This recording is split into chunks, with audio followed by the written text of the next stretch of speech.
Hey, what's up? Miguel Lloyd, host of Life Full Circle Radio. Man, eyes tied, boss. It's been a long week. Been a great week, productive week, but, it's Friday. And why is it Friday and we on the air? Because last night I had an event and I couldn't make it. And so my peoples, they were so gracious and said, all right, we can do it Friday. So we want to make sure we got the show in. We got a special guest this week as we have my man Darius Hicks with the Wild Black podcast. His very successful podcast. He interviews Stacey Abrams during the governor's race here in Georgia. But he's done a lot of dope stuff over the years, and we've been friends for years. And so he agreed to come on the show. We appreciate him. So he'll be on here very shortly. And so we'll get into that. But anyway, a lot going on this week. Twitter is imploding. Hershel Walker is debating whether or not he wants to be a werewolf or a vampire. And that's just enough. Let's go. All right, let's jump into this thing. Stop with your... How long is that joke going to live in your head? Until I take the song to an actual strip club and have them record a YouTube video of them dancing to it. Once that happens, then I will let it go, and then I'll... Hold on, did you say... Oh, no, that's between you and your husband. I ain't got nothing to do with you going to the strip club. Is that what you said? Yes, I'm going to take this music to the strip club and have them record a dance to it so I can prove a point. I thought you said you was going to dance to it. I said, man, that's between you and your husband. No? Oh, come on now. That's inappropriate. That's inappropriate. Hey. I said that's between... That ain't got nothing to do with that. All right, so anyway, I done did a little stuff, man. I did a little extra recording this week, and my little, my little joint ain't set up right. Homicides. Huh? Yeah, Hip Hop Homicides, man. P. Frank Williams, we put that out there. And if you haven't seen that interview, go to our YouTube page, Facebook, whatever, and you'll see the full interview. It's on fan base. There's a little bit everywhere. Yep. P. Frank Williams is a guy. I've known him for a while. Let me correct it. I've known of him for a while because y'all not going to front like, I'm getting out in these streets fronting. I don't front. That's not what I do. I met Frank at the Revolt Summit a couple weeks back. But I've known of him. We've known of each other. We, follow each other on social and all that. But unsung documentaries on Tupac, documentaries on Biggie. This guy was writing at the Source back in the day. Part of the interview, he talks about how he was, when Method Man was boycotting the Grammys and he won the Grammy and was like, hey, he flat out said, nope, he was boycotting. When he won the Grammy, he wasn't there because I was with him. And so Hip Hop Homicides, they just did Magnolia Slim, I think, last night. I could be wrong. But they did. Magnolia Shorty? Is that her name, Magnolia Shorty? Magnolia Shorty, and I think Soldier Slim is two. But they're doing 8 episodes of yes. Of and they're covering everybody. They're covering XXXTentacion. Yep. They're covering Magnolia Shorty. They're covering I just forgot this man's name. He looks just like 50 Cent. Please help me. The brother who Pop Smoke. Pop Smoke, yes, they're doing Pop Smoke. And they're actually getting some, but I actually saw that there was an interview about Magnolia Shorty from Juvenile. So there's some old school rappers who are really participating, and Van Lathan hosts. Right, Van Lathan, who's famous for being the brother who called out Kanye years ago when he used to work at TMZ. He's really solid, and so it's a good interview. So go check out our YouTube page. And you'll be able to see that interview in its entirety. It was pretty dope, and I'm pretty proud of it. So go check it out. All right. So anyway, we've had an interesting week. There's a lot going on. One fun question, but we get into the cool stuff. All right. How often do you take a shower, Miguel? Oh my God! So you got to get the backstory on this because it's just ridiculous. But it's the social media.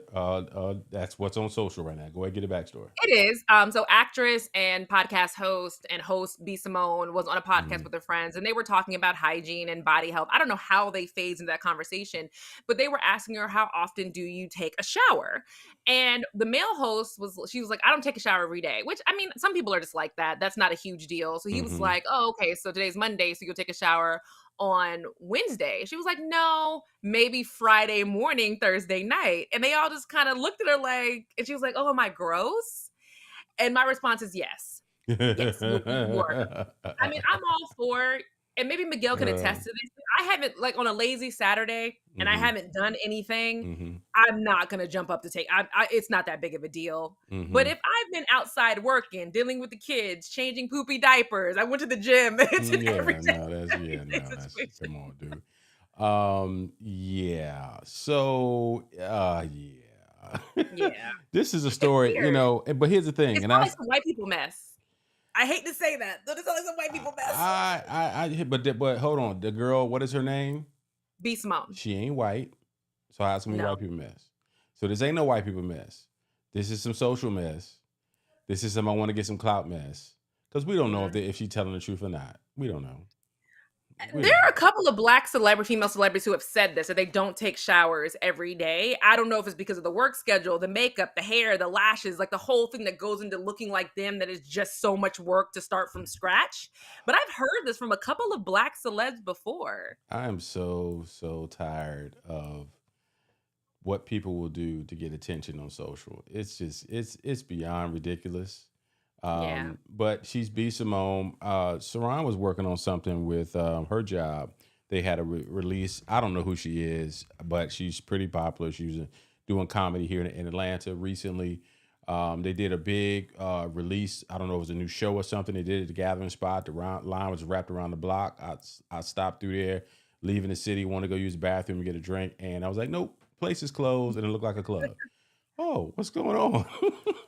So No. anyway, so that's the latest in the social media streets with B Simone. But all right, let's jump into our stories for this week. A lot going on. Yeah. We gotta get into this first story, Yeah. which is Shanquella Robinson, Yes. which is the young lady who went to Cabo with her friends, uh, Exactly. and she came back in a body bag. Go ahead, set this up so then we can dig into it. Yeah, this has been a really, really sad story because we put quotes around friends, because what originally happened is that she went to Cabo. She talked to her with friends. She talked to her mother. They were getting a chef. Everything is fine. All good in Hmm. the hood. She Hmm. then gets a call the following day saying that Shanquella had alcohol poisoning and that she wasn't doing well. They were taking her to the doctor, and then she passed away. The friends all come back from Mexico and leave Hmm. her body there. It cost Shanquella's family $6,000 to get her body back. And then the Mexican authorities, of course, in the autopsy report, American woman dies in Mexico. That's their protocol. And come to find out that this woman had a broken neck and a broken spinal cord. So she Yeah. had suffered some severe injuries. Then all of a sudden over social media, I'm not sure how, but a video surface is showing her completely drunk, but her friends attacking her, and the male friend on the video saying, "Why aren't you fighting back?" It's Right. disturbing and disgusting. So it has now gone to the FBI. Right. Because when and people who don't know this, they're like, "Oh, there's nothing Americans can do. She just died." No, when an American gets killed overseas, the Hmm. FBI is allowed to get involved. Right. That's how that works That's how when an that American works. dies overseas. So, and these Yeah. people will end up getting severely charged, because not only is it a murder, it could have been premeditated, because there's no way they just all of a sudden got into a fight on vacation. Who just all of a sudden gets in a fight on vacation? This sounds like they got her away from home in an unsafe environment where she can't really tell anybody, she can't call anybody, and they jumped her. It looks like Yeah. she got jumped. Well, it looks even worse than that. When I look at it, and I'm first of all, this is this social media. They're recording this while this is going on, and I'm saying to myself, first of all, and then on top of that, they left the girl in Mexico, Her le- body left her body in Mexico, it flew back home, flew back. Yes, Miguel. Yes, these are all key points. flew back home, and then you tell the family, oh, your daughter's dead. She's back in Mexico. She got alcohol poisoning. Use a damn lie. What did y'all do Yeah. to my baby? And, Right. and and when you think about friends, if that happened to me or you, let's say we got drunk and got hit by a car, or we drowned, our friends would never just leave us there.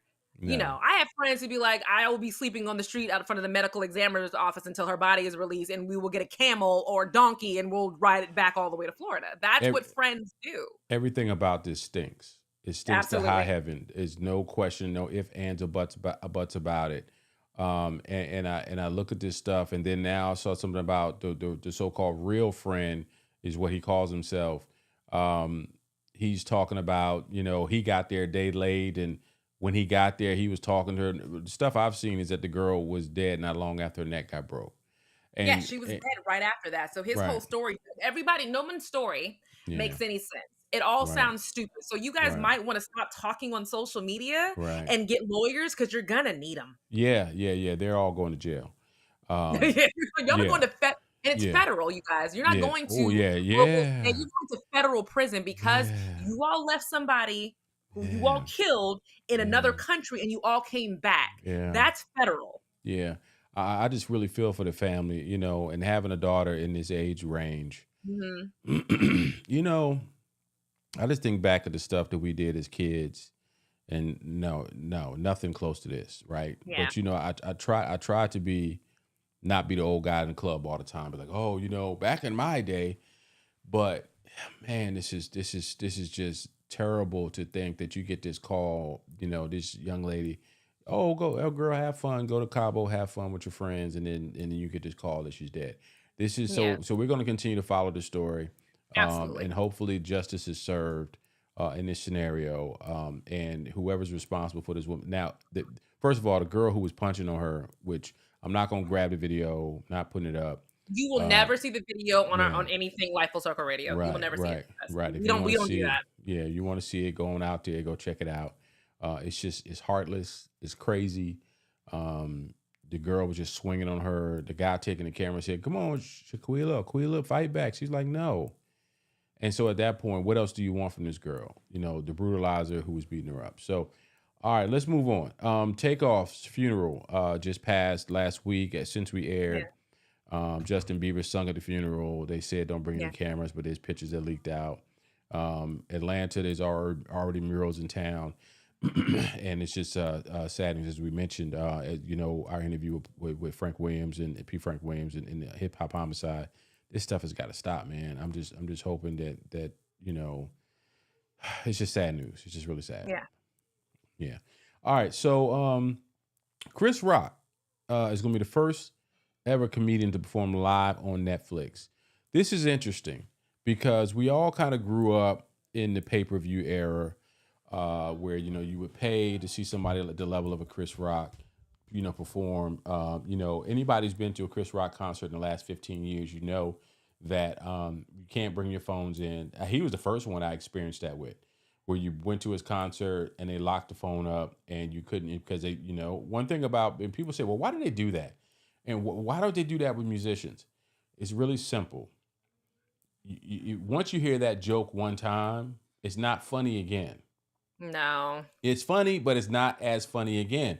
So in order for them to preserve their content and make sure that when you see it in Atlanta or you see it in Cleveland or you see it in DC, you see it for the first time, you can't have it all over the internet. On the Yeah. flip side, Kanye West's favorite song, best song, or whoever, Jay-Z or whatever, Beyonce, they make more money the more you hear it and the more you play it.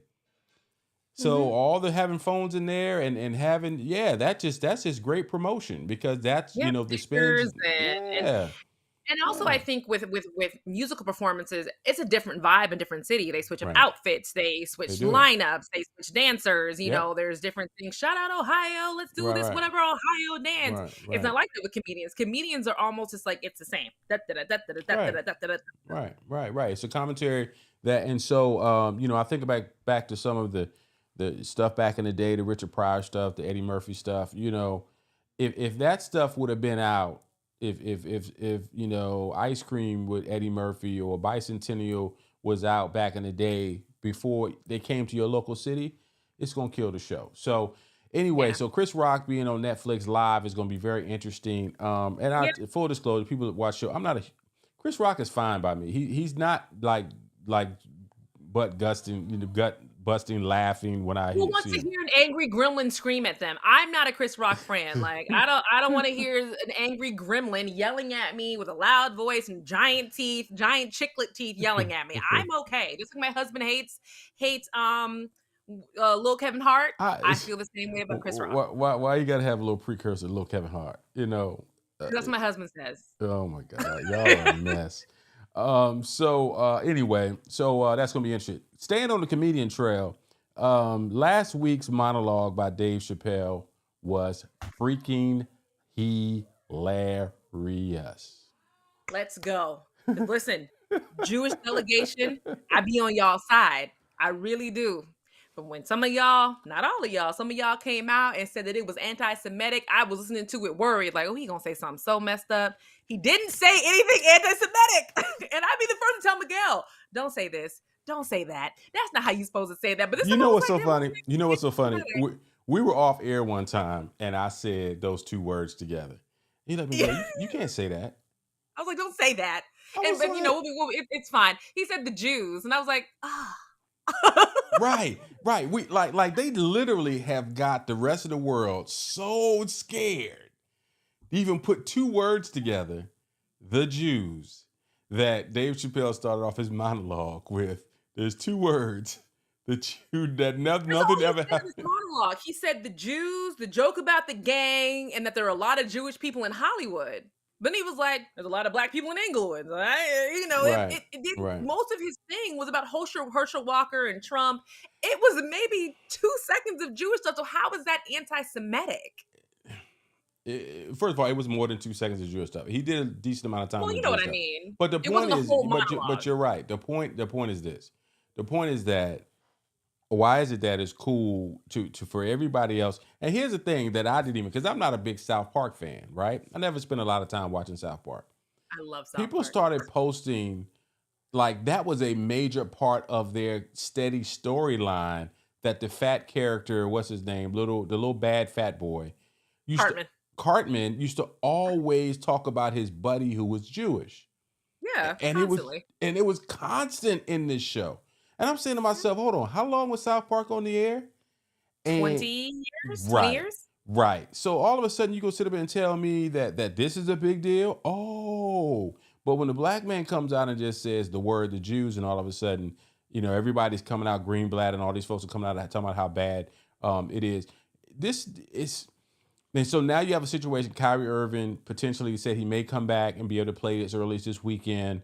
I guess they've slapped him on the wrist hard enough, and now they're ready to let him return. But I also think there's certain, and here's the thing about the Jewish community that I know, because I hate to say this and it sounds so stupid, but I have Jewish close friends. It's like everybody, like white people have close black friends. There's certain jokes they're cool with.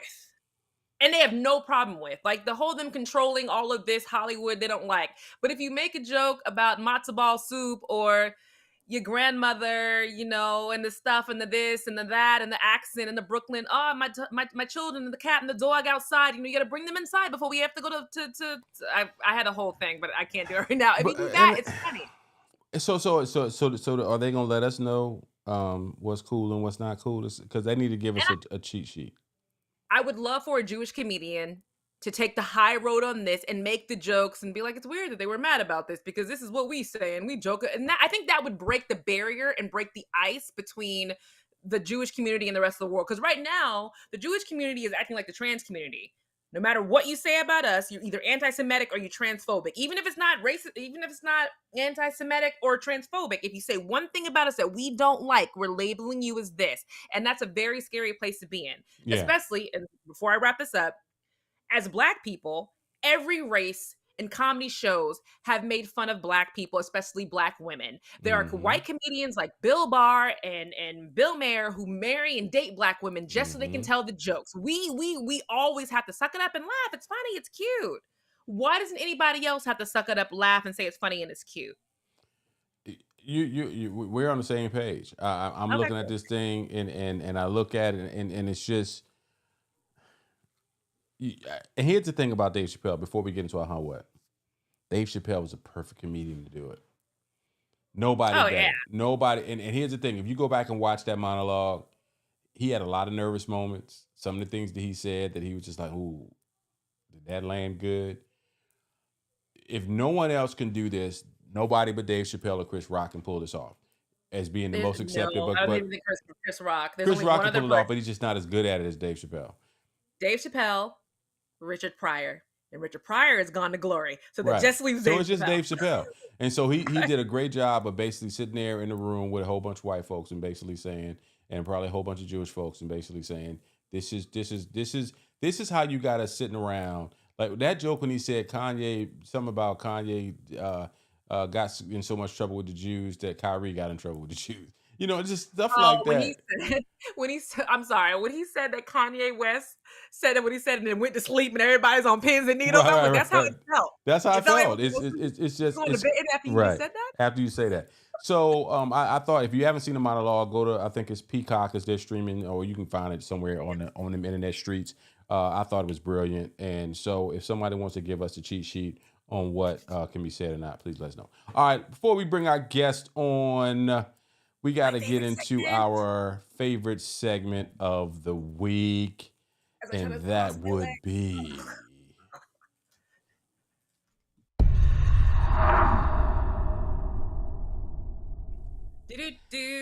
Yeah, so this is when we get these stories off these internet streets, and you say, no, that didn't really happen. Yeah, what? It did really happen. So, all right. So, full disclosure, I was calling the game today for the first time in like ever, and I was in the city, so I didn't get a chance to pull a lot of video.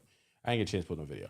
All right, so number 5, Hershel Walker. Is he a werewolf or is he a vampire? I don't know about this story that well. You do, so you have to break it down. So here's the funny thing about this story, right? This story actually happened in the city where I live in. I'm glad I didn't know when he did his little speech in McDonough. I didn't see it.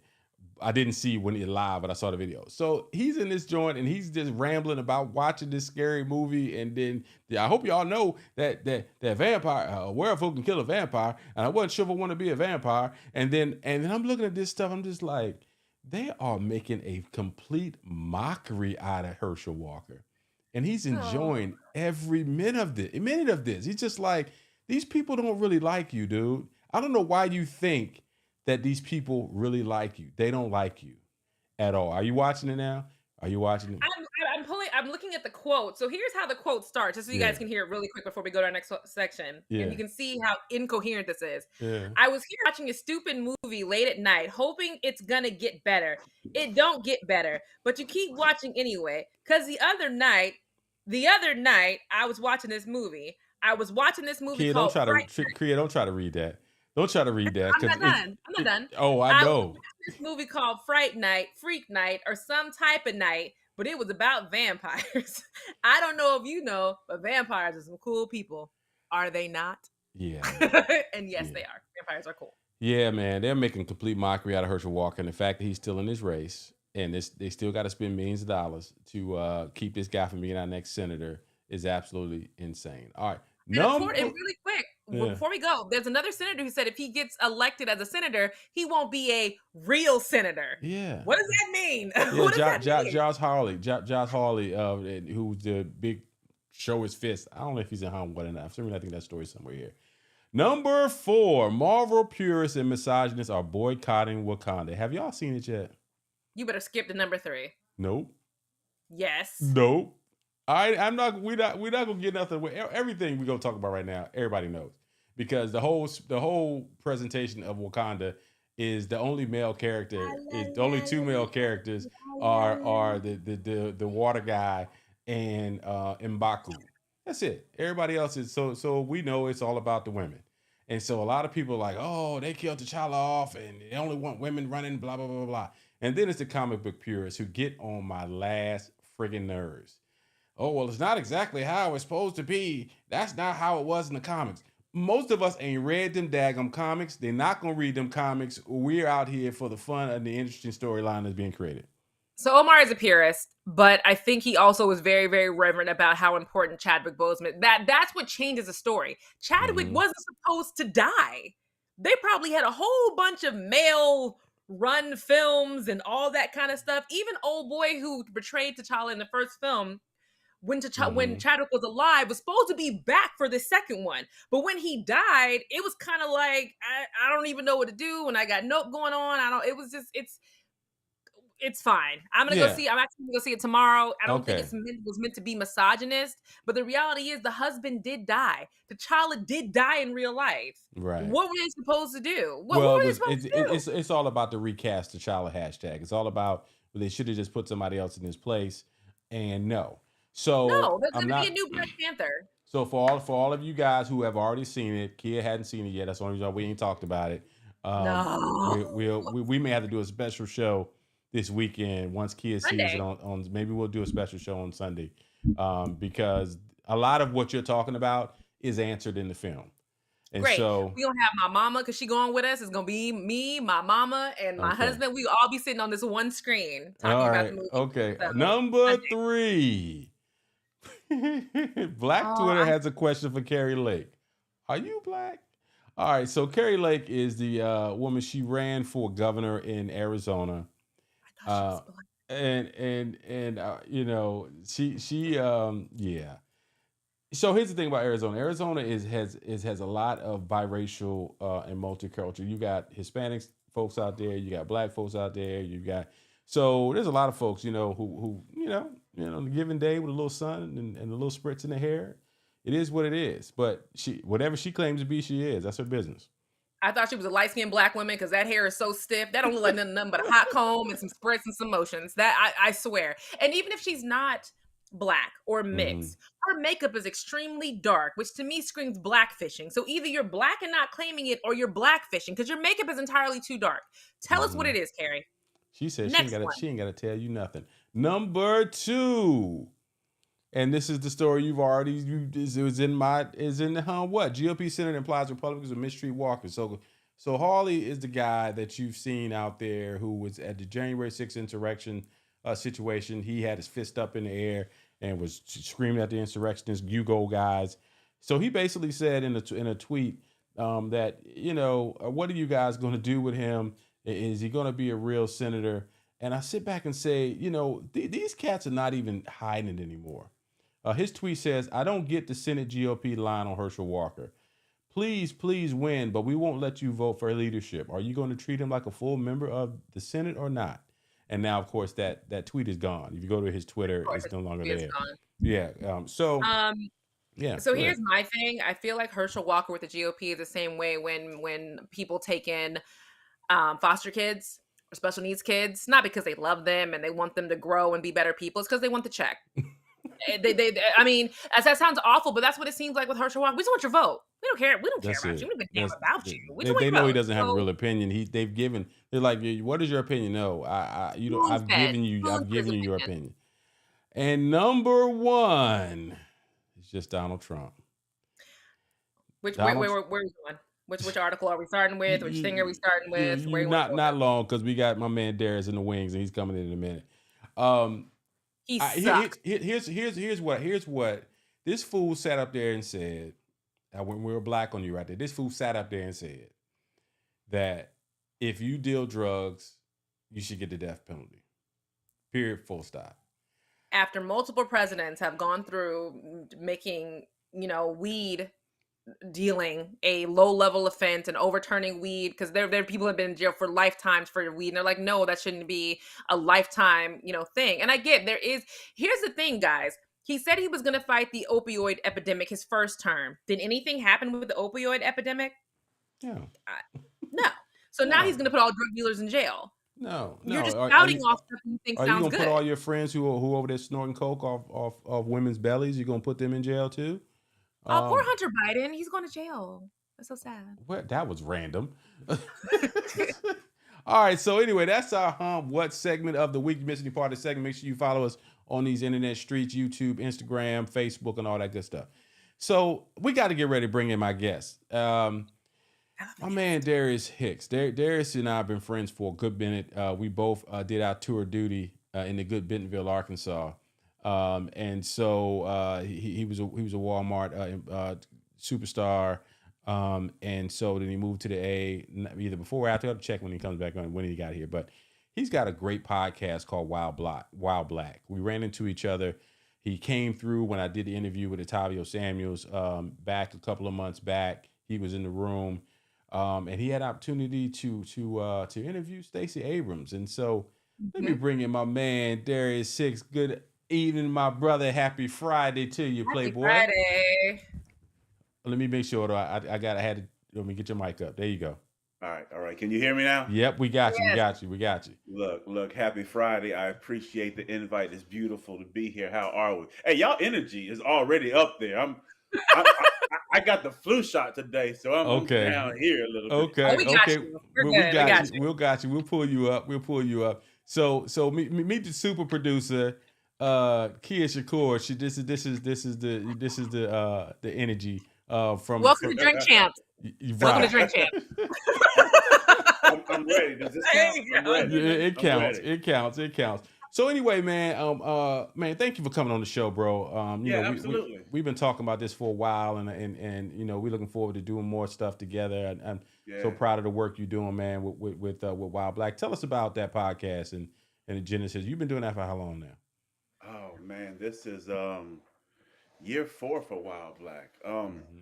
It started really out of what I felt was an obligation. I won't go through the whole story because I'll be here the whole night. Mm-hmm. But in short, I heard you talking about our Walmart time, and while I was there is when Michael Brown was murdered in Mm-hmm. Ferguson, and I Yeah. can remember being on the marketing floor watching the televisions play, and this was back when Ferguson was on the television 24/7, Yep. and I was watching this and being very honest, I was struggling. I had been struggling with what was happening because I'm 6'4", 300 pounds. I'm a big black man. Yep. I've got a son who's a big black man, and I've got a daughter, and of course a wife. And I saw each of us in Mike Brown as he lay dead in the street. Yeah. And I was standing at work one day watching Fox News, and it was showing the broadcast from Ferguson, and the news was showing what it wanted to show, right? Right. Spinning the narrative the way they wanted to. Right. And there was a conversation that was happening behind me that really, I mean, really affected me. There were 3 white women behind me. 2 of them I knew well. One of them I golfed with.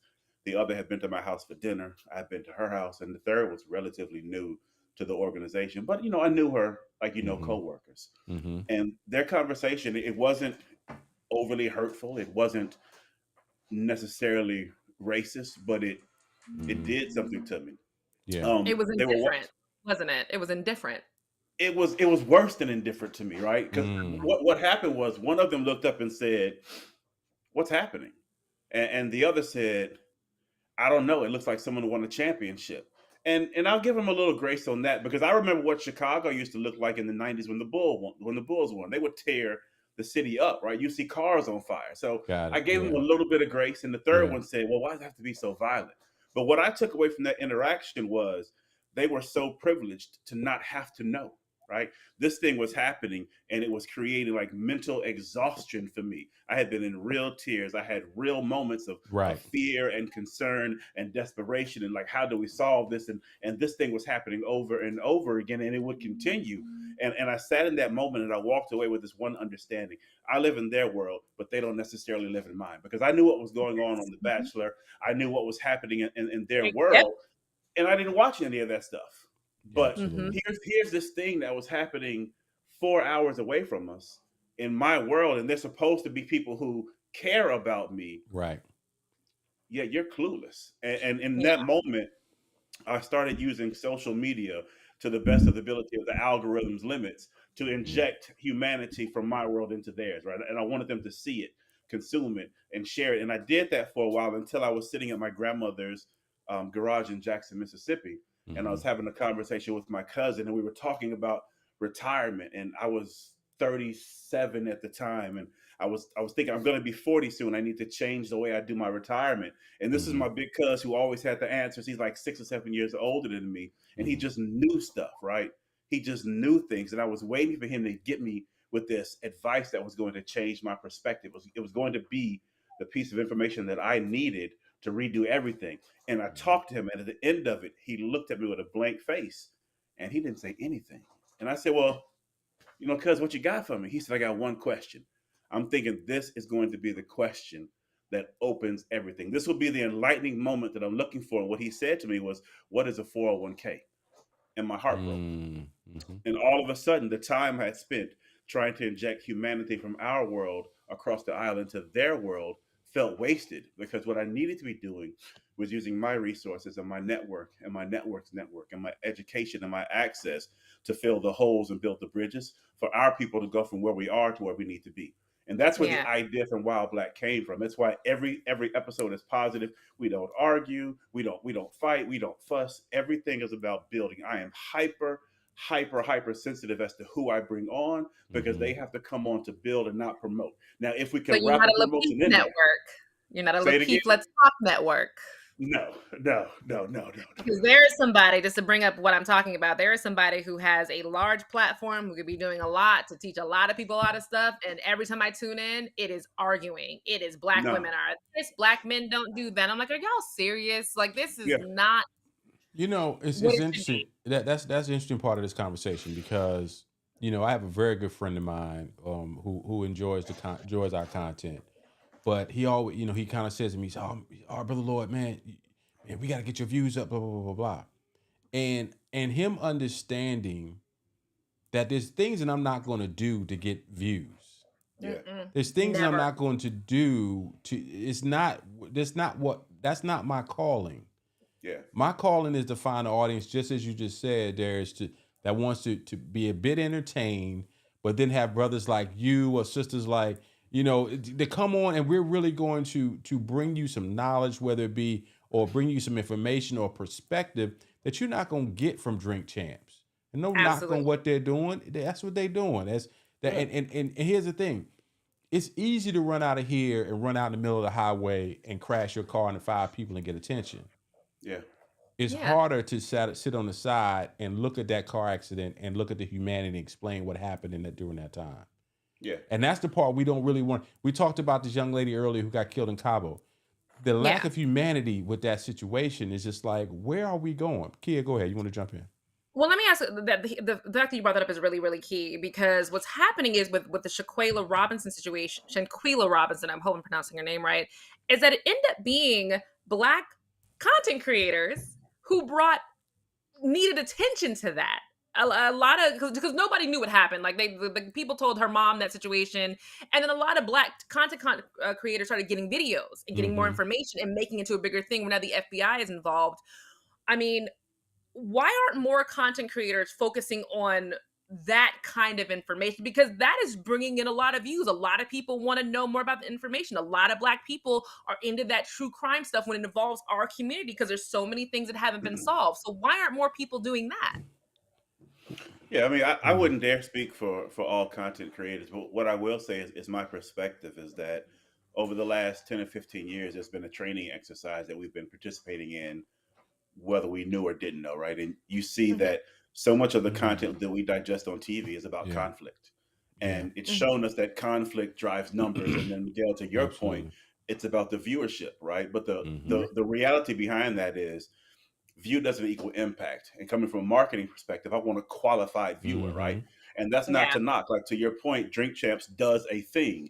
They do that thing well. And for people who want to consume that thing, which include me, just to be honest, right? It's there. Of course, I'm a Drink Champs, Joe Budden podcast. Breakfast Club does a thing. I love to consume it, but I do a very, very different thing. Miguel, you do a very, very different thing. Right. We're looking for a different viewer, right, in that moment, who may ultimately be the same viewer at some point in the day, but we have a role, right? I feel like I have an accountability to plug into our community with the things that I've been blessed to do well, and that's my lane. So you said something interesting. You said plugging into a person at a different point throughout the day. So with your content, where do you feel like you fall throughout the day? Like if somebody is, driving home or they're cooking. Because I know for me, when I indulge in the most garbage possible, it's between the kids going to bed and about 9 o'clock. That's when I'm like, give me all the garbage possible. But during the daytime, I'm podcast information. So where do you think your podcast falls during the day? Yeah. I've got a lot of insight on that, right? One, I mean, much like any content, we wax and wane. We touch a bunch of different things, and we can fall at any point in the day. But I'd say for the most part, the type of content that I create is not background noise. It is the type of content that you turn on, you engage, and you listen to, because you are actively learning and actively being engaged, right? So it's definitely not the podcast that you listen to while you work, because either you won't be listening and you'll miss, or you won't get your work done. And the funny side to that is we talk about a lot of issues at times that can be considered political and controversial in the outward world, but in our world, it's just life, right? So I've had several people say, "Man, I can't listen to you going to work because I'll be mad at all white people." And there's a reality in that, right? Yeah. There's a Right now, reality like, there. it'll go off on people. Yeah. Right? We talk about things with a very matter of fact nature, but we come from a factual and credible standpoint. So, like yesterday's episode that I dropped was about nutrition and the two armies in our body fighting to be the captain of our souls, so to speak, and how we fuel them, right? So we talk about a number of things, but I definitely say we're the type of podcast where you really need to be able to hear us and focus, because this is about education first. Let me ask you this. So you've had a lot of success with the Wild Black, because you used to post about, tell us about the peak of your Wild, because you've had some great success in the categories that you've had great success in. Tell us about that real quick before I ask the next question. Yeah. Success is so often measured by the guest, right? And we've been blessed to have some amazing guests. Stacey Abrams has been on. That's just. She It's can at least told me go to two shot. Go to two shot. I got something to do.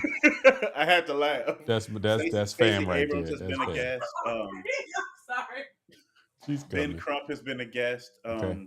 We've had a bunch of Martin Luther King III, but the truth behind that is I don't consider the success behind the stature or the name of the guest, because we bring a whole lot of people on that you've never heard about before. And it's because my idea is that the answers to the questions that we really have in our head are often met by the person who's standing next to us in the soup aisle in Kroger, but we just don't know to ask them. So I bring in a bunch of dope people who have expertise and credibility in the space, and they want to share. Yeah. So you get a celebrity, you get an influencer, and then you get a doctor that you've never seen before, and they all deliver.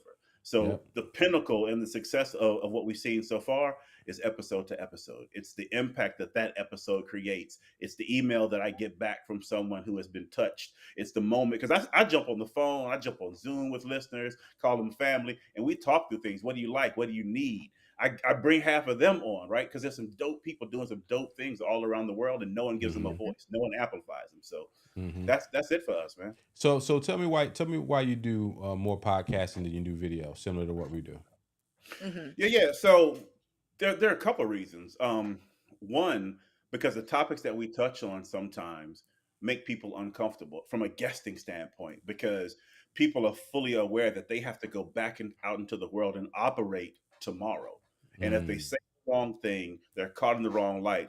Jobs are in jeopardy, right? We've seen that physically happen before. So I'm very, very careful with the video. We do a lot more now, but it's because our name has gotten bigger. I get releases and I talk to people to make sure they understand you'll be on camera. If they don't want to be on camera, I turn it off.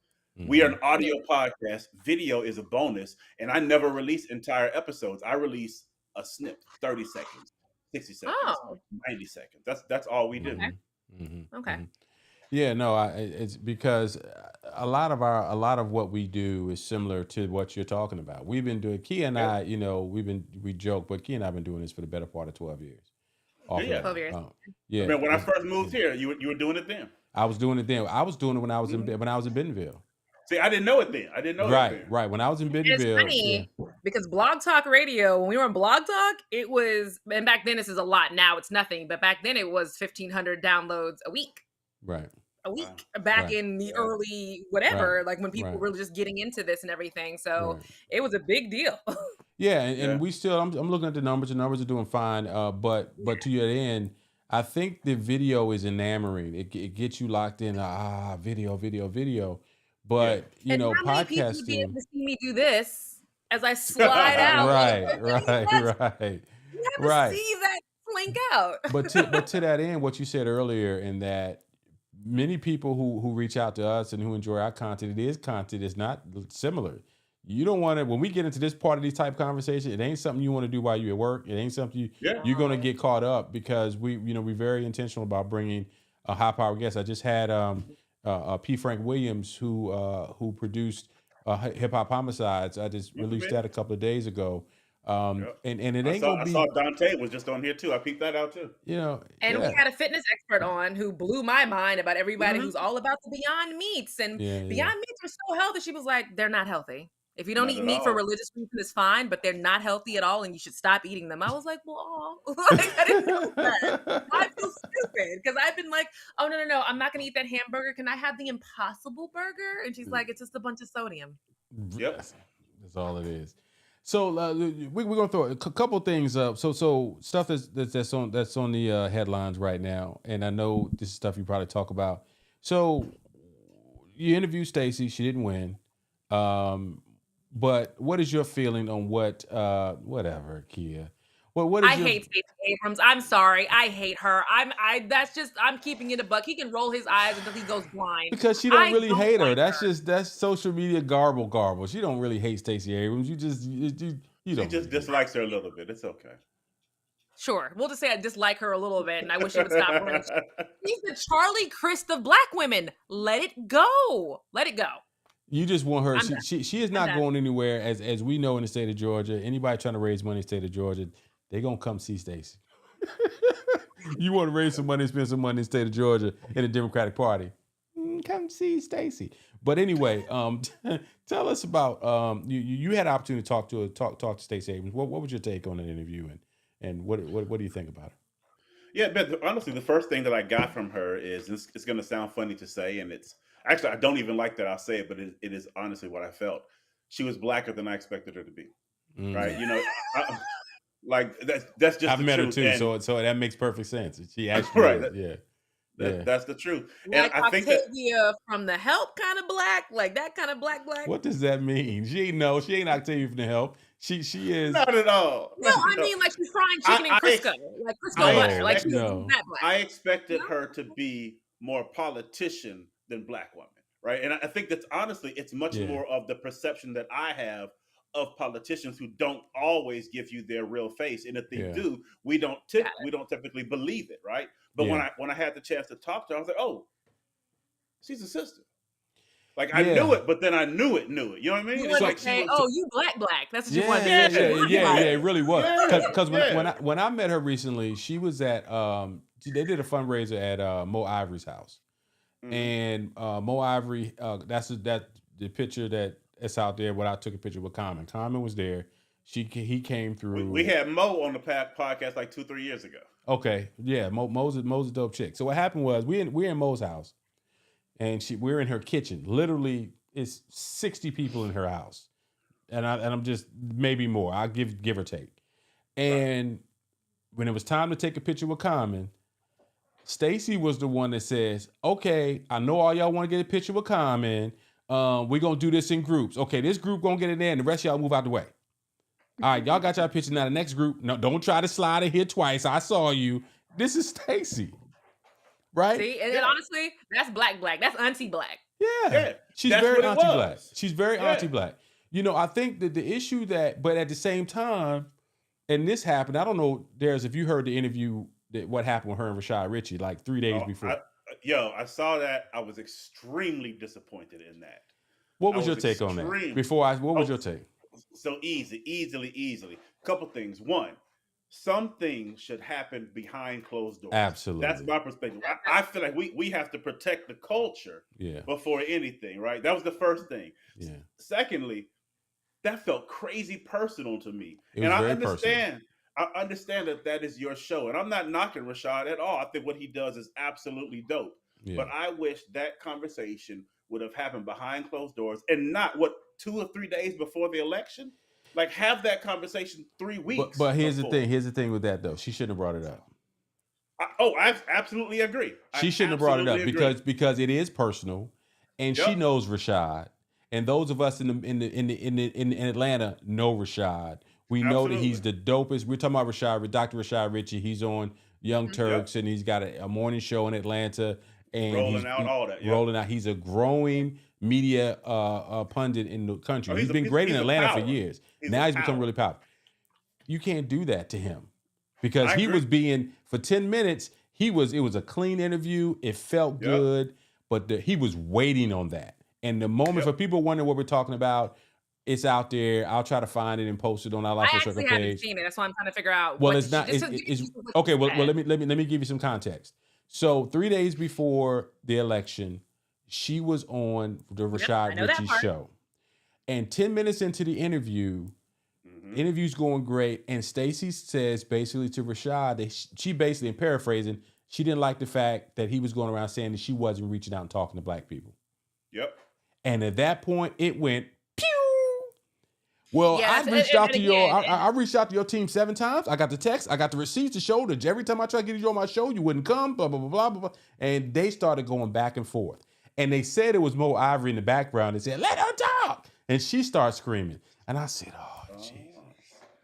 And again, as a black Republican, you may not know this, but everybody who listens to our show knows I'm the black Republican on the show. I feel like I didn't peep the show out. I'm here. I peeped it out. Okay. No, as a black Republican, I really feel like Stacey, and then why I don't like her is I feel like Stacey Abrams, though she black, she anti-black, her relatability to black people and black women and black men is 0 to none. And then her relatability to suburban black women, white women, she has nothing in common with either suburban black women or suburban white women. She has nothing in common with us. She has no idea how to relate to that group, and she needs that group. You better straighten your face up. I'm not going to straighten my face up because you're wrong. Yeah, but the relatability of her, I understand the relatability that you have issues with. But I think the problem that Stacey, because no one listens to me. Everybody's like, "No, she's great. She's this." No, she's not. I'm not. I know the flaws that Stacey Abrams had. In my opinion, she spent too much time trying to bring in independence, too much time trying to bring in these white women in the suburbs, and they left her out to dry. In common with that don't get her, don't understand her, and she doesn't even try. She's not Michelle Obama who can get those women. She's not. Well, but in her mind, the black people. I do agree with that part. Right. And she's not married. She doesn't have kids. She don't even have kids out of wedlock. At least she could have that. She has none of that. And this sounds awful, but y'all know what I mean. Like, she has no children. She has no husband. It's just her. No, it's all that has been brought up. Of a mom. No, all of that has been brought up. I look at that, and I think when it comes to black women, I think that there are so many other key points that Stacey and black women can understand. There's so many things that I think they collectively go through that can help to tie that bond. The problem is that wasn't the group of voters that she needed to make sure was at the polls for her because they were already coming. It's strong enough numbers. Yeah. And to your point, I do not think she had a firm enough relationship with white suburban women. And then we saw that reflected in the voting data. Absolutely. Yeah. And you're talking about 27%, I think, was the total number of white women who voted for her. And then when the whole because we're getting ready to start a new segment on this show called something around what they had said, because they say that it was black men's fault. And I said, you know what? That is not true. 84% of black men voted for Stacey Abrams. How much more? I don't believe it was black men either. But before we go, because we're running out of time, and we always like to end with some fun stuff, because that's what we do. We start with the salt and we end with the sweet. So I want your Dave.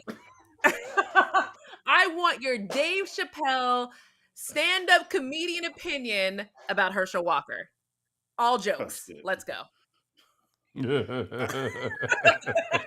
I think Herschel Walker would make an absolutely wonderful, wonderful senator for the state of Florida.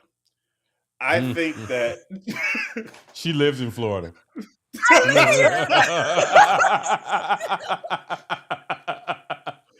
I didn't.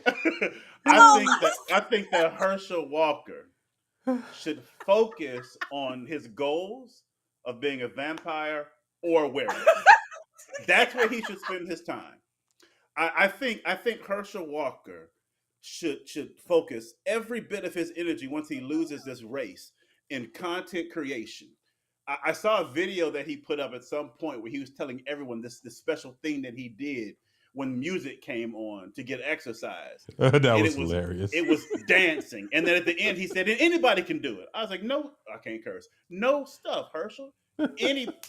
So that's my thing on Herschel. I think that I was talking to a friend today, and I told them that I'm not violent, but if Hershel Walker were in front of me, I would pick up the trash can and hit him in the back of the head. My friend said to me, all that's going to do is Hershel's going to turn around and say, ain't nothing in there anyway. You didn't hurt me. So, Okay, go ahead. You're gonna go full Malice in the Palace on Hershel Walker. Just pick up a chair and just God. fling it at his face. Like, I'm done. Oh. And how you gonna put him on Florida? That's so mean. I live here. And nobody tell you to stay in Florida. That's on you living down there in Florida. Hey, man. Blame my husband and these 3 children and this mortgage. Okay, that's who we are. You know, I agree with Charlamagne the God about the people in Florida. Yo, and there are a couple that I love. Everything crazy happens in Florida. Yeah. And it's always some crazy naked person riding on a four-wheeler down the street because he's too high on meth. I saw that the other day, coming to get my kids from my mother-in-law's house. It's crazy stuff happens in Florida. Brother D, what if he wins, bro? No. I struggle with that. No, for a couple reasons. One, I do think he's a bit of an idiot, right? And I'm not a negative person. My honest opinion is Hershel Walker is not an intelligent person, especially in the arena that he's trying to get to. But what scares me is who is around and behind him that will be pulling those strings and filling his head with the things that he's then going to begin to try to it's called Mitch McConnell. It's Lindsey Graham. You know what they're going to do? They're going to hire Candace Owens to be on his team. Oh my God. That's the only way that I'm surprised they have not paraded her out yet. Something is going on with Candace. They will not. Something is going on with Candace. Candace is trying to get in the cookout. She's working on trying to get her. She started with the little Kanye thing. Go ahead. Here's the issue with Candace. Candace has a very specific issue. Candace is very conservative. She's very Republican, but they cannot control her the way they control a Hershel. Right. Not even close. And they need that control. And she may be a lot of things that we don't like. She's not going to give up that control. She's done a lot to build her brand. She's not going to give it up. There's no way. And every now and then she goes too far. She makes them uncomfortable. Yeah. Exactly. And they're not going to do what they did to Omarosa. Where they kind of just, and Omarosa made a big mistake out the gate, going full-fledged and put all her chips on the Trump table. And now where is she? I don't know. She might have a cookie show coming out next week. Don't know. But I saw her at the Publix. She was bagging groceries. I think it was aisle 6 or 7. She was up there. She was part-time cashier. She's the first lady of a church, and that's really it. She actually has auditioned multiple times to be in the Real Housewives of Atlanta, and they've been like, absolutely not. Like, no. Why not? I'm saying it ain't like it's whatever. We got, we y'all okay on time? Friday. I know it's Friday night, I'm cool. I'm good. So this is, I think the Republican Party right now, this announcement that Trump made, and it was sad. When he made his announcement, it felt like, I didn't feel sad for him at all. But he didn't seem like he came out with confidence at all about running for president. Because now, they've already used you, Trump. We got the Supreme Court seats. We got the federal judges. We got everything we need from you. Now we're on to DeSantis. We don't need you. We might have, McDreamy, who Kia loves so much. The guy, what's his name? The little pretty boy from Wisconsin you love. Paul Ryan. Look at you. She glowed. She started glowing. She levitated off his seat. Exactly.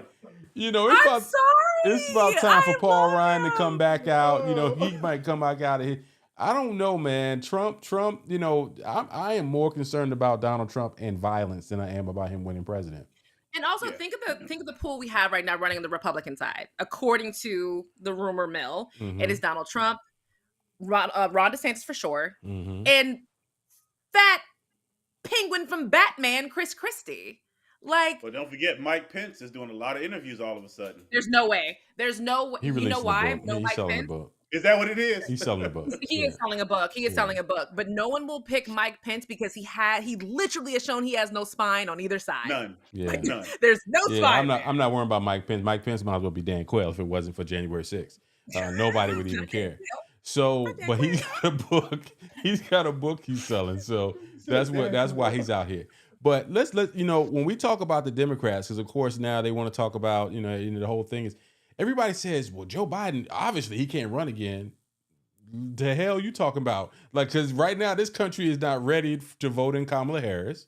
We know they're not ready for that. No. So Too much emotions. Too much emotions, hair conditioner. No, it ain't even about it. It's almost the same issue that you talked about with Stacey Abrams, right? She's a little bit more acceptable to mainstream America than Stacey Abrams. And he's even talked about Stacey Abrams for president, which I'm like, oh no. Like, no. Oh, yeah. Yeah, they said, well, she's lost twice the governor in Georgia. Let's run her for president. No. Let her run the I would never vote for Stacey let her run the Abrams. DNC, maybe. Let her go run some, because she's got the puppet strings already in place anyway. Maybe she need to run the DNC. I want to see Gavin Newsom take a swing at it. I think Gavin Newsom. I think Gavin Newsom would be good on the Democratic side. I think a Paul Ryan on the Republican side should step up. I feel like there are so many Republican men who were great and have gone. Michael Steele. I feel like a Michael Steele is a viable candidate, and he could run with Mia Love. Anybody remember Mia Love? There ain't no way in the world two black folks running for president on the Republican ticket. Stop. I'd vote for Mia X. Stop at your fantasy land. Ain't no way in the world all them racist folks gonna sit up here and you can try. You look like old girl when she dropped her wig. Tell us, my God, when her wig. Well, that was hilarious. I'm just saying there are viable black and white candidates, but just to bring it back to what we're talking about, we did a little bit of politics, so I want to do what's on our list of fun stuff to talk about. We can talk about Twitter's imploding. Twitter's imploding. Twitter is imploding. It went from being a platform that was multifaceted. You got Black Twitter running things, doing all the funny stuff, to now it is a cesspool of people. Advertisers are leaving. If you were in Elon Musk's shoes, what would you be thinking right now? Or what would you be doing? It's kind of hard to really say that, right? Because Elon Musk, beyond a shadow of a doubt, has a high level of intellect. Oh, yeah. Right? Yeah. Right? Yes. High level of intellect. Yeah. His financial situation allows him space and grace that I can't even imagine in these moments. Right. So this is true. When I think about if I were in his shoes, I really struggle because my perspective is so very different. What I would be trying to do is make Twitter as profitable of an organization as possible. And it's obvious that is not what he's doing, at least not in the short term. Maybe he has something. Why? Because I don't think he cares. He has demanded that people come back into the office. And that's my point. It's a toy. To me, it's a toy to him. It does not feel like he's like, it's like he wants to blow it up just because he can. It's ridiculous. Like, legitimate. 1,000 people resigned yesterday. 1,000. That's a lot. For a company to have 1,000 people resign. So not only did they resign, but in the midst of a significant layoff session in the technology industry, right? That says something. Yeah. What concerns me more about what Elon Musk is doing is not its impact on Twitter, but its impact across the tech sector. Because the tech sector in the last 3 years was forced to make some concessions. They were forced to really bend into working from home. They were forced to do. And to our viewers who don't know what we're talking about, how the tech sector, because we're all in that digital space, all four of us, three of us. I'm sorry, that's weird math. Companies companies like Redfin, OfferPad, a lot of these online companies have been forced to lay off swaths of people. 1,000, 1,500, 2,000 people. Redfin is the real estate iBuying company. They have completely gone bankrupt, out of business. OfferPad, they're assuming, is next. Twitter is laying off all these people. Facebook laid off, 3,000? 5,000 people, somewhere around there. So the number I saw was 10. I don't know if they let that go, but I saw 10,000. I don't know if that's what they actually let go. What's happening? Yeah. But so my thing is, knowing that other leaders and other tech organizations have made concessions because they had to, I wonder who's going to follow suit and begin to constrict the freedoms that are enjoyed in the tech space, right? So I'm wondering who else is going to say, you know what? Yes, let's come back to the office. Who else is going to start really documenting the way things have been? Who else is going to reevaluate the unlimited vacation policy, right? And I know that these things are all from a place of privilege, but it's still the lifestyle that so many thousands and thousands of people have become accustomed to. That is my bigger concern. And like Elon Musk, I Twitter's a plaything to him. So I can't even put myself in that mind frame. But with Twitter, it's so interesting to me because before he bought it, they were doing, for those who come into the office, you get breakfast, you get lunch. We want you to work through it. So we're going to buy you food or buy you dinner. So they were profitable because they were working through the time. They were allowing people, you want to work from home? We don't care. You're doing work. They had trackers and this in place and everything in place. Why go in and change a mechanism that was obviously working well and Twitter was profitable? Elon came in and said, oh, it wasn't profitable. Well, when you lose, 85 advertisers of major dollars like Disney, yes, you stop being profitable when you lose $2,000. And they losing advertisers because of him. Yep. Him personally. So it's you, buddy. Fire yourself. You're the problem. That's what I'm trying to figure out. What was his point of changing it? Was it just to prove that he had a big penis and that he could run everything? Like, what was his point of changing it? I can't even begin to fathom. From the moment he got in there with charging for the blue checks, and all of a sudden you saw accounts for Jesus Christ, LeBron James. You saw all and that these. Imploded very quickly. Clue. Yeah, the whole situation. Which what is it? Eli Whitney or Eli somebody with the insulin? They lost real money. They lost a whole lot of money, and so now see. Here's the thing: when you're doing it to the little people, the rich people don't care. But now you messing up the rich people money, and you talking about giving away insulin, and then all of a sudden you had this situation where like you said, the valuations of Eli. Is it Eli? Which one is it? Eli Lilly. Lilly. I don't know why I'm going to Eli Whitney. I don't know. It's football. I don't even know who that is. Is that even a business? But Eli Lilly losing a ton of money because a fake Twitter account put up that a whole bunch of people are going to get free insulin. We're in the space. We care about it. Like, I don't just quickly post something on Life Full Circles pages or on my personal pages without checking the source, right? But they're now to the point that people who are impersonating, they'll change one little letter in the middle and make you look like, that's the guy I'm always trusting. I'm in the middle of doing something or whatever. Oh, boom. Yeah, that's credible information. Let me go ahead and put that out to the world. So, so watch this. Quick, to both of you guys really fast. Yeah. Has Twitter opened themselves up to lawsuits from these major companies who because Twitter has allowed this and they've had real losses? I think beyond a shadow of a doubt, yes, right? Okay. But the real test is what happens on the back end. Of course, we're a litigious society, right? They're going to be lawsuits behind this, because dollars are being impacted, brands are being impacted, right? People's lives are being impacted because as consumers of these social media platforms, we have to understand and behave in a certain manner. And a blue check might not mean anything to one person with the check, but to everyone else, it's a sign of credibility. It's a sign of, I can trust that you are who you say you are, and now I can act accordingly. But when you have an account that comes out that mirrors, and it's hard to identify the difference, also the power is magnified with this fake account as well. It's going to have an impact. Yeah, but at the same time, let's think about that process.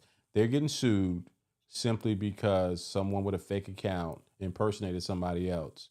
And you're going to take this to some 70-year-old judge who probably don't even have a damn Twitter account. And no. And who knows how it's going to come out, but they'll get sued. They're going to get sued, but it doesn't mean that they're going to win any cases. And that's and so to somebody like Eli, to Musk, it's dangerous the type of wealth that's circulating out right now.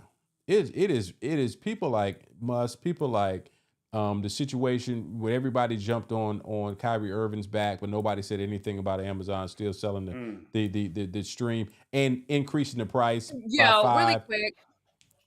Do people not know how Amazon works? Please this is what annoys me when people keep bringing that up. Okay, you guys don't know how Amazon works? I think I do, but maybe you must be bringing a different perspective. It was automated. That demand shot that price up. But not that. Amazon is almost like Facebook Marketplace. It is a self-serving platform. They do not look at every single person's they have that in their no. They have it when you sign up for the product. They don't moderate. You have a product. They put it out there. You do that yourself. So let's just say hypothetically. So let me ask this question: If that is the case, why is there no pornography on Amazon? There is pornography on Amazon. What you searching? I need to show you some stuff. There's pornography on Amazon. Just letting you know. Okay. You want to do a test? No, thank you. No, thank you. Don't need. He's just trying to redirect. He knows it's on there. But no, I don't actually. But my point is in that is they can control what's on that website. What are we defining as porn, by the way? Do we have to go to the internet streets and look up the word pornography? Here we go. Yeah, right. There's porn on Amazon. There's porn here.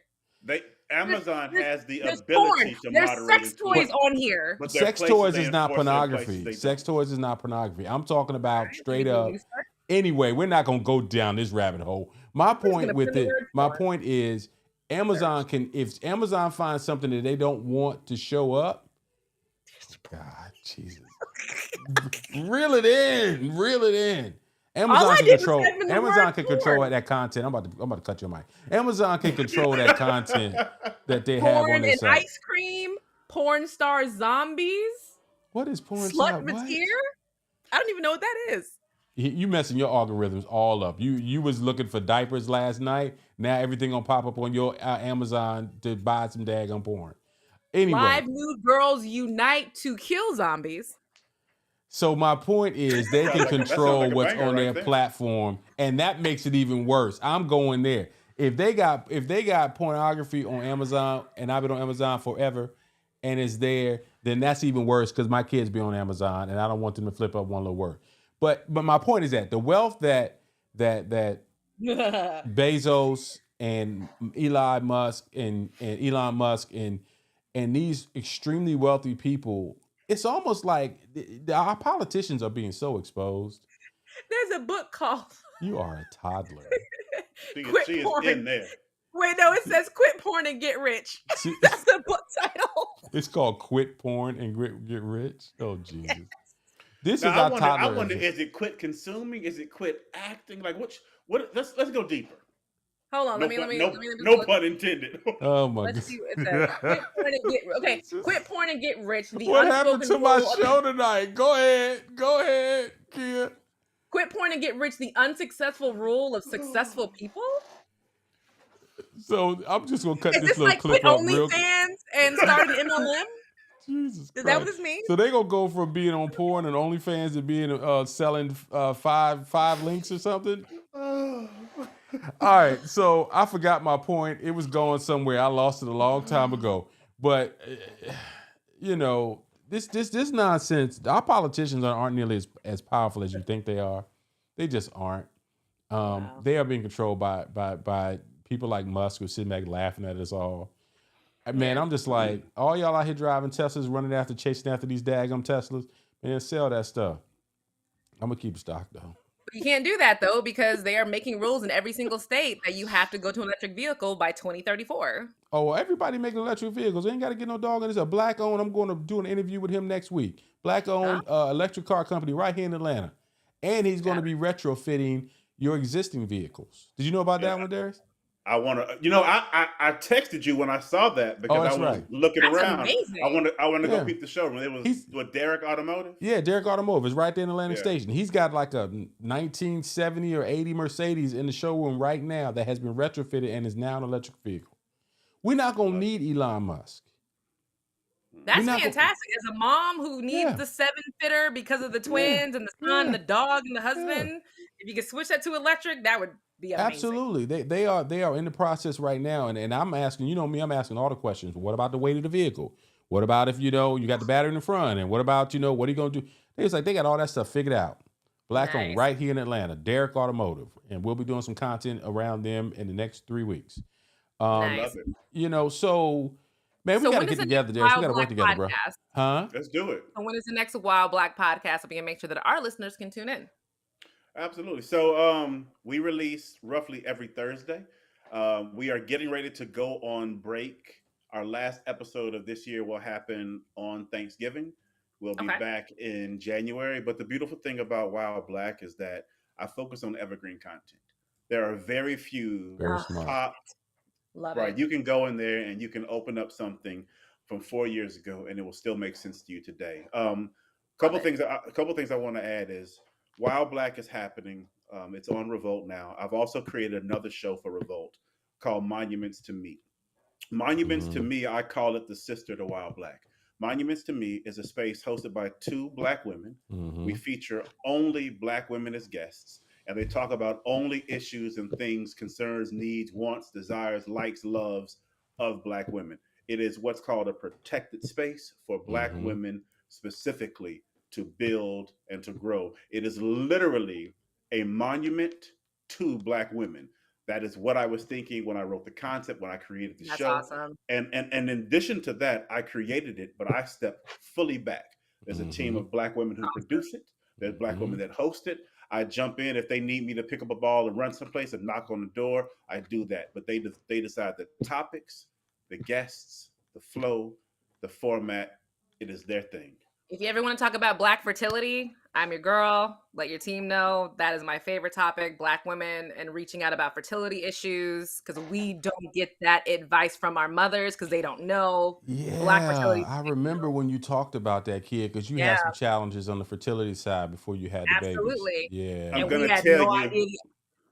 we We had did no an idea about the avenues, and a lot episode. of people feel like a lot of Black women don't know the avenues to fertility and the options that are out there. And it's not just, oh, you're just infertile, or oh, you're just gonna struggle. It's a huge bubble that we're not open to because our mothers don't know, because they Yeah. didn't have to deal with it. Yeah. So Yeah. it's funny that you say that. We've done actually two episodes, one on I infertility love it. with I Dr. love it. Soyindi Hawkins, and then we did another episode on fibroids. And you Yeah. talk about from a Black man standpoint, when I listened to that, I became educated on a complete. I didn't know 80% of Black women dealt with fibroids. I had no idea. Great Fibroids and information. polycystic ovarian syndrome is big in our community. Yep. Yep. They talked about that on there as well. I'm trying to see who are Yep. those guests. Well, man, I really do appreciate you coming on, hanging out with us even a little bit longer. You know, Awesome. Yeah. so to make sure you invite us so we can ruin your show as soon Come as on. possible. Y'all are laughing, but So we can talk I'm dead porn. serious. So we can talk porn and everything else on your Wild Black show. You're not just gonna come up here on Life Full Circle and take my stuff off the rails, and I'm not coming over that joint wrecking shop. Hey, come on in. I'll set up all the glass furniture, tear it up. Well, we go, and I know next time we're gonna do it, man. We're gonna do it in person. You know, I'm down. Yeah, today I did something I hadn't done in 25 years, 20 years at least. I did color commentary on a basketball game earlier today. There's a HBCU He's been basketball dying to tournament going talk on. about this all show.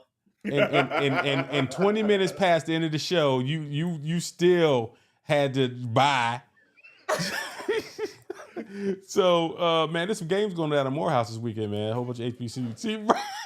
I can't stand neither one of y'all. Where are you, Kia? All right, man. I appreciate y'all, man. This has been an absolute. Where you at? I'm cutting the lights off. You better be glad I have my makeup remover on right now and putting on the face mask. She didn't say I took her cue. I edged. Oh I my edged God. left myself. Oh my God. Anyway, man, we appreciate y'all tuning in, man. That's my man Darius, Wild Black Podcast. That's the super producer over there, the super Republic controller of the show. And I am your host, Miguel Lloyd. Peace and a bye-bye. Peace. Bye.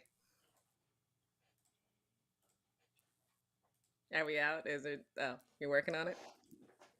My closes ain't working. What is going on over here? I'm glad I'm gonna clip this up because my God, this show has went off the rails. Your computer's like, are we still talking about okay, porn? there it is.